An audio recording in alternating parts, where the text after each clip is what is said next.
Welcome back. आप देख रहे हैं आपके शेयर हमारी राय। ये कार्यक्रम आप ही के लिए बना है जहां आपके सवालों के जवाब लेके हम हाजिर होते हैं। और आज के हमारे खास मेहमान हमारे साथ जुड़ चुके हैं mister Anshul Jain, head of research Lakshmi Shri investments. Anshul, आपका बहुत बहुत स्वागत है कार्यक्रम में।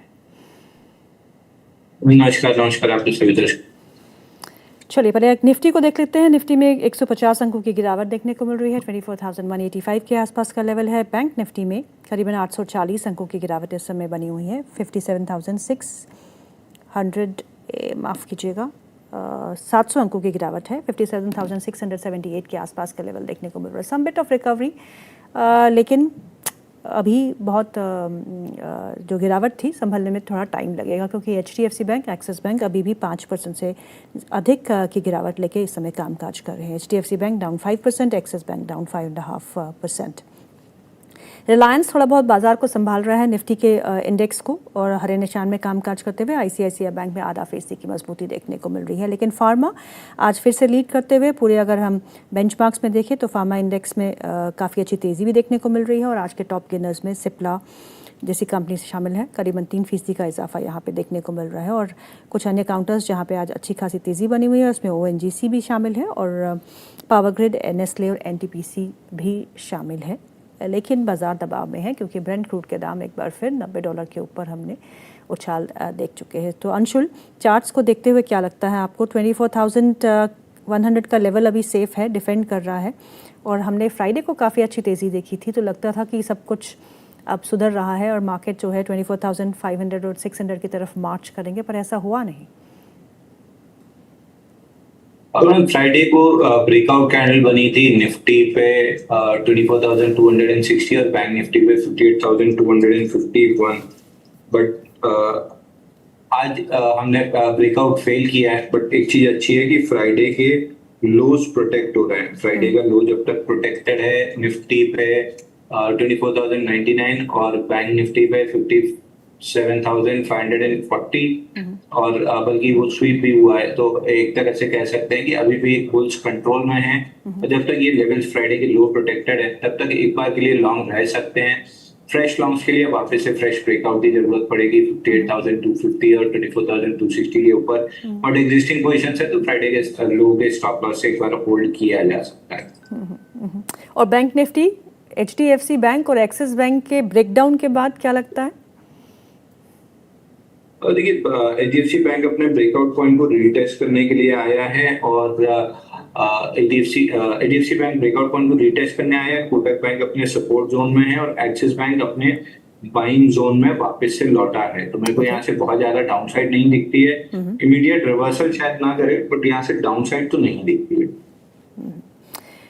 चलिए अब सवाल जवाब का सिलसिला हम शुरू करते हैं। बहुत सारे कॉलर्स आपका इंतजार कर रहे थे और पहला सवाल जो है वो संदीप कुमार का है। वो पूछते हैं, अंशुल सर, JSW इंफ्रा रखा हुआ है मैंने 280 में। लास्ट क्वेश्चन आपसे पूछा था 3 महीने पहले, तो आपने कहा था कि 700 के लेवल भी लॉन्ग टर्म में यहाँ पे आ सकते हैं। तो अभी 3 महीने का व्यू क्या है आपका? 3 महीने तो हो चुके हैं, अगले 3 महीने में क्या हो सकता है? देखिए, एक बार प्रॉफिट बुक करके निकल जाना चाहिए। ऑल टाइम हाई का टारगेट था, ऑल टाइम हाई लग चुका है। यहाँ से 4-6 हफ्ते की अगर कंसोलिडेशन मिल जाती है तो फिर वापस से फ्रेश बाइंग के लिए तैयार हो जाएगा। और इस पे बाई सेल स्टॉप लॉस की सलाह नहीं है, क्योंकि JSW सीमेंट जो मैंने 140-141 लेवल डिस्कस किए थे वहां तक आ चुका है। अगर 2-3 दिन में अगर यहाँ से ऊपर नहीं निकलता है तो इसमें प्रॉफिट बुक करके वापस से JSW इंफ्रा की तरफ मैं वापस रुक करूंगा। तो buy sell stop loss target की सलाह नहीं है, बट हाँ JSW इंफ्रा में व्यू ये है कि यहाँ पे अगर 4 से 8 हफ्ते टाइट रेंज में वीकली चार्ट पे कंसोलिडेट कर लेता है तो फिर ये 110 हफ्ते का पूरा पैटर्न हो जाएगा। और 110 हफ्ते का अगर ब्रेकआउट बनता है 450 पहला टारगेट रहेगा और ओवरऑल 700 रुपए जाते हुए दिख रहा है। तो I would be bullish on this. मैं अपने पर्सनल पोर्टफोलियो में खरीदने की सोचूंगा। ओके, इशिका अरोड़ा का सवाल है। इशिका अरोड़ा सवाल पूछती हैं कि मीशो पे क्या करना चाहिए। I have Meesho at 188 and Swan Defence at 2,200 rupees पर शेयर। टारगेट और स्टॉप लॉस क्या हो सकते हैं Meesho and Swan defence?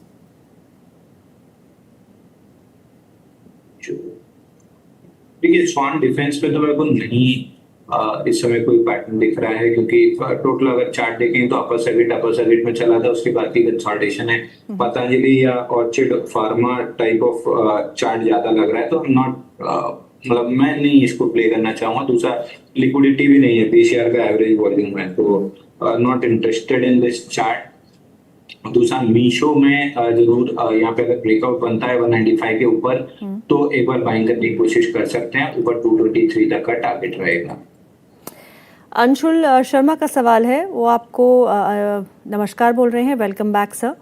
Fino payment bank है उनके पास, वो पूछते हैं, नहीं है नहीं, पूछते हैं बाय कर सकते हैं क्या फिनो पेमेंट बैंक?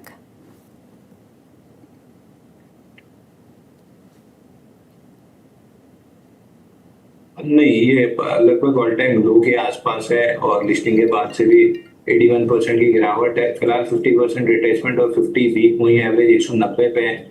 190 192 तक जा सकता है, बट ट्रेडेबल मूव नहीं है। I will completely avoid this. Okay, अगला सवाल जो है वो उन्होंने नाम नहीं लिखा, वो पूछते हैं, Anshul sir, my condolences for your loss, kindly give me your opinion on Ravindra energy bought at 128, can I hold for 1 year? देखिए, रविंद्र एनर्जी में ब्रेकआउट आया था 178 पे, टारगेट 197 कंप्लीट करके वापस ब्रेकआउट पॉइंट के नीचे है। जब तक 180 181 के ऊपर नहीं आता है, स्टॉक में कोई भी फ्रेश बाइंग या उस टाइप का स्ट्रक्चर नहीं बनेगा। और वीकली चार्ट पे जिस हिसाब से फेलियर आया है, मैं कम से कम एक वीकली क्लोजिंग 188 190 के ऊपर देखना चाहूंगा, उसके बाद किसी तरह का बाइंग स्ट्रक्चर बनेगा। अगर पोजीशन है तो होल्ड कर सकते हैं 165 के स्टॉप लॉस से। ओके, अगला सवाल जो है वो LNT पे है, ये फिर से हैंडल है, नाम नहीं लिखा। सर, LNT है मेरे पास, 3870 में लिया है, और टाटा कम्युनिकेशन है जो 1850 में लिया है। इनमें से दोनों के लेवल्स क्या कहते हैं, इसमें क्या करना चाहिए? देखिए, LNT अभी होल्ड करना चाहिए। वीकली चार्ट पे 4 डाउन वीक्स हो चुके हैं, तो प्रोबेबली अब यहाँ से रिवर्स करना चाहिए।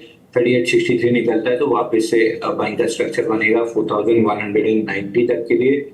और ओवरऑल ये स्टॉक वैसे भी 4000 रुपए जा रहा है, तो एंट्री एग्जिट कहीं भी लेने कोई खास दिक्कत नहीं है। 5000 रुपए तक जा रहा है, तो एंट्री एग्जिट कहीं भी 19-20 भी हो जाएगी तो इवेंचुअली बेल आउट कर देगा। ट्रेडिंग वाला स्टॉक नहीं है, तो ट्रेडिंग पोजिशन से अवॉइड कीजिए। टाटा कम्युनिकेशन भी हमारा टारगेट कंप्लीट किया था 21-23 का, उसके बाद से 4 डाउन वीक्स रहे हैं, इनसाइड बार है। यहाँ से वापस अप मूव 1900 के ऊपर ट्रिगर होती हुई दिख रही है। 1900 जिस दिन निकाला वापस से 2200 के लिए तैयार हो जाएगा। चलिए, अगला सवाल लेते हैं। अगला सवाल स्नेहा का है। स्नेहा जी आपको कंडोलेंसेस दे रही हैं और फिर पूछ रही, वो आपको बोल रही हैं कि हमने आपको बहुत मिस किया है पूरे पिछले हफ्ते में। और उनका सवाल जो है वो एक्सिस बैंक पे है। वो कहती हैं कि एक्सिस बैंक में अब क्या करना चाहिए, इस समय आपका क्या व्यू है, आज जो गिरावट है उसमें क्या करना चाहिए? देखिए, एक्सिस बैंक करंट जोन से बाई करके चलना चाहिए। 1245 इसके लिए बहुत बेहतरीन जोन है, जहाँ से फ्रेश बाइंग की जा सकती है। प्रीवियस ब्रेकआउट पॉइंट और सारी चीजें रीटेस्ट हो चुकी हैं, तो ये जोन है जहाँ पे एक्सिस बैंक एक्यूमुलेट करना चाहिए, नॉट अ ट्रेडिंग बेट। यहाँ से लेके छोड़ दीजिए, वापस से 1400 और उसके बाद 1700 दोनों टारगेट आपको मिल। ओके, नरसिलम जी का सवाल है, वो पूछते हैं जेके टायर के बारे में। जेके टायर है 584 पे, और पावर फाइनेंस कॉर्पोरेशन PFC है 422 में, और HDFC बैंक है 1010 पे। तीनों ही स्टॉक्स पे क्या करना चाहिए? लॉस हो रहा है, क्या अपसाइड के लिए होल्ड करें? एक बार स्टॉक का नाम रिपीट करें। जेके टायर 584 पे, PFC 422 पे, और HDFC बैंक 1010 पे। देखिए, HDFC बैंक सपोर्ट जोन पे है, लेकिन मेरे को बहुत जल्दी रिवर्सल नहीं दिख रहा है। एक्यूमुलेट करके रखना है तो फिर मेरे को एक्सिस बैंक ज्यादा अच्छा लगता है, तो any day axis bank looks good. अगर बैंकिंग नहीं करना है तो उसको कर सकते हैं, बट HDFC भी सपोर्ट जोन पे। PFC में जो रिवर्सल बना है, बाउंस बैक आपको 421 तक ले जा सकता है, बट जिस आपका ब्रेकआउट फेल हुआ है, मैं इस समय PFC से दूर रहना पसंद करूंगा। आखिरी इनका बचा जेके टायर, अगेन ब्रेकआउट फेल हुआ है 410 415 की जोन में। लिक्विडेशन में 378 रुपीज तक आ सकता है। ओके, संगीता कुमारी पूछती हैं, HSCL ले सकते हैं क्या sir? HSCL Himadri speciality, HSCL हमने लगभग 478 के आसपास से बाय इनिशिएट किया था। 772 चल रहा है। 800 का पहला टारगेट डिस्कस किया था, प्रोबेबली यहाँ पे एक आध हफ्ते की कंसोलिडेशन के बाद ये वापस से अप मूव देना चाहिए, तो हम बुलिश हैं इस काउंटर पे। 900 रुपए तक का टारगेट देखने के लिए मिल सकता है। काफ़ी अच्छा मूव जो है वो देखने को मिल रहा है HFCL में, एंड ऑल टाइम हाई पे स्टॉक जो है आज कामकाज कर रहा है और नतीजे भी काफ़ी अच्छे आए थे। चलिए अगला सवाल ले लेते हैं। अगला सवाल जो है वो है, चलिए हैंडल नहीं लिखा उन्होंने। एक तो हिमाद्री स्पेशलिटी था, हमने इस पे बात कर ली है। दूसरा जो है वो है BEL। क्या BEL को फ्रेश डिप पे बाय कर सकते हैं? और देखिए BEL, BEML, BHEL ये सारे काउंटर्स मेरे को बिल्कुल भी नहीं पसंद है। और BEL जिस भी दिन 98 के नीचे क्लोज किया स्टॉक में वर्टिकल डाउन मूव आना स्टार्ट हो जाएगी, तो मेरा इंटरेस्ट नहीं है काउंटर्स में। ओके, सुमित घोष पूछते हैं, वो हमें लिखते हैं कोलकाता से, कह रहे हैं कि टेनेको क्लीन एयर पे लॉन्ग टर्म व्यू क्या है आपका अंशुल सर? देखिए टेनेको क्लीन एयर और दूसरा फार्मा में एक और IPO स्टॉक था, अभी सुबह ही सवाल आया था उस पर। टेनेको क्लीन एयर भी अपने बेस के लोअर एंड पे है। 58 यहाँ से प्रोबेबली बाउंस बैक कर सकता है, बट मैं पैटर्न का वेट कर रहा हूँ क्योंकि मैं पैटर्न ट्रेड करता हूँ। जब तक पैटर्न नहीं बन रहा है मैं अवॉइड करूंगा, बट 548, 550 ये जोन प्रोटेक्ट होती हुई दिख रही है। एक और ए से कोई स्टॉक का जिसमें IPO बेस बना दो, मेरे को नाम याद नहीं। ओके, अथर्व बनर्जी का सवाल है, वो पूछते हैं दो स्टॉक्स पे। एक है बंधन बैंक जो उन्होंने 2016 में लिया है, माफ़ कीजिएगा 216 में लिया है, और रिलायंस इंडस्ट्रीज जो 1436 में लिया है। दोनों के शॉर्ट टर्म टारगेट्स क्या हो सकते हैं, short to medium term targets?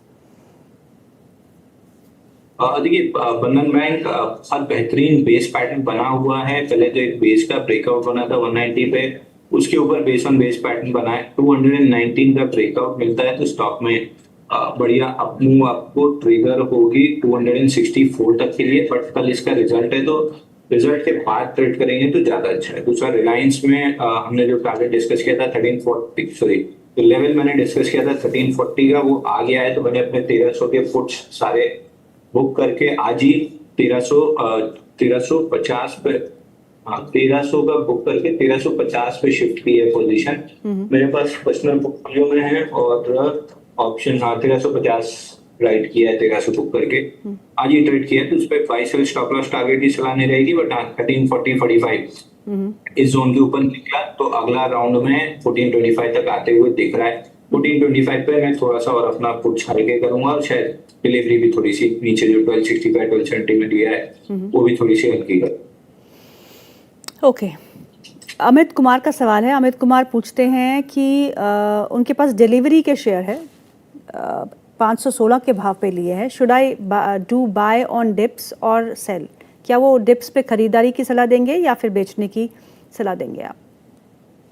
देखिए मैं डिप पे बाई की सलाह नहीं दूंगा, बट ये बाइंग जोन के अंदर आ चुका है। 125 हफ्ते का जो IPO बेस ब्रेकआउट आया था 485 और लेवल्स पे, उसी को रीटेस्ट कर रहा है। यहाँ पे अगर बेस पैटर्न बन के ग्राउंडिंग बेस या कोई भी 2-3 हफ्ते का बेस पैटर्न बना के ब्रेकआउट देता है, मेरा पूरा इंटरेस्ट होगा 700 रुपए तक प्ले करने के लिए। अगला सवाल जो है वो है संगीता जी का। संगीता जी पूछती हैं E2E और क्रॉस दोनों ही स्टॉक्स में क्या अभी खरीदारी कर सकते हैं? देखिए क्रॉस में कोई ऐसा एसएच पैटर्न नहीं था। इसमें एकदम स्पर्ट ऑफ बाइंग आई है। जब तक 225 के ऊपर नहीं टिकता है मैं कंप्लीटली अवॉइड करूंगा, और वैसे भी मेरा इंटरेस्ट नहीं आ रहा है उसके पैटर्न्स को देखते हुए। हालांकि रिजल्ट अच्छे आए थे तो वॉच लिस्ट में जरूर आया है, बट 224-225 के ऊपर निकलता है तब जाके कुछ बाइंग इंटरेस्ट आएगा। E2E नेटवर्क अगर इन्वेस्टर है तो लेके छोड़ सकते हैं, क्योंकि 1 2 3 4 5 6 7 8वां हफ्ता है कंसोलिडेशन का, जिस दिन ब्रेकआउट देगा ऑल टाइम हाई टेस्ट कर देगा। अगर ट्रेडर हैं तो फिर वेट कीजिए 440 है ब्रेकआउट का। ओके, चलिए अगला सवाल जो है वो फिर से नाम नहीं लिखा, उन्होंने पूछा है जियो फाइनेंस के बारे में। 330 पे 300 शेयर है उनके पास, और निपॉन इंडिया सिल्वर बीज वो ETF होल्ड कर रहे हैं 270 पे। इन दोनों पे आप क्या सलाह देंगे, जियो फाइनेंस और निपॉन इंडिया सिल्वर बीज? देखिए सिल्वर में तो जब भी बाउंस बैक आए बेच के निकल जाना चाहिए, क्योंकि सिल्वर में भी और काफी डाउनसाइड बची हुई है और ये लगभग $110 के आसपास से मैं बोलते आ रहा हूँ, $57 चल रहा है, अभी भी $10 की डाउनसाइड बची है, नहीं 15-20 हज़ार रुपए की अभी भी डाउनसाइड आपको आराम से मिल सकती है। जियो फाइनेंस अगेन कल के सेशन में ब्रेकआउट आते आते फिर फेल हो गया 248 के ऊपर, मेरा इंटरेस्ट 258 के ऊपर आएगा। तो इनिशियली 248 कम से कम निकले तो 258 आएगा और मेरा इंटरेस्ट 258 के ऊपर आएगा, वो निकलता है तो फिर 292 तक के लिए लॉन्ग लेगा सर। ओके, अगला सवाल जो है वो श्रवण सिंह का है। श्रवण सिंह जी पूछते हैं जीएसपी क्रॉप, एलेम्बिक फार्मा और पीएनबी हाउसिंग फाइनेंस पर आपकी सलाह क्या होगी? स्विंग का व्यू बन रहा है या नहीं? पहला कौन सा? GSP crop. जीएसपी क्रॉप में आईपीओ बेस ब्रेकआउट बना है 450 पे और 472 पे, टारगेट 550 रुपए आ रहा है, लिक्विडिटी भी ठीक ही है। स्टॉप लॉस ले लीजिए 470 का और होल्ड कीजिए 550 तक आ सकता है। बाकी दोनों स्टॉक का नाम? एलेम्बिक फार्मा और पीएनबी हाउसिंग फाइनेंस।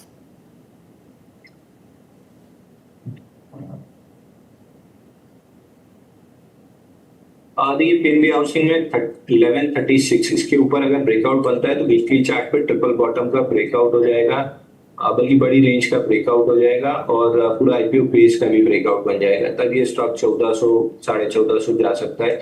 1136 जोन निकलने के बाद बाइंग करना है। एलेम्बिक फार्मा नीचे से बाउंस बैक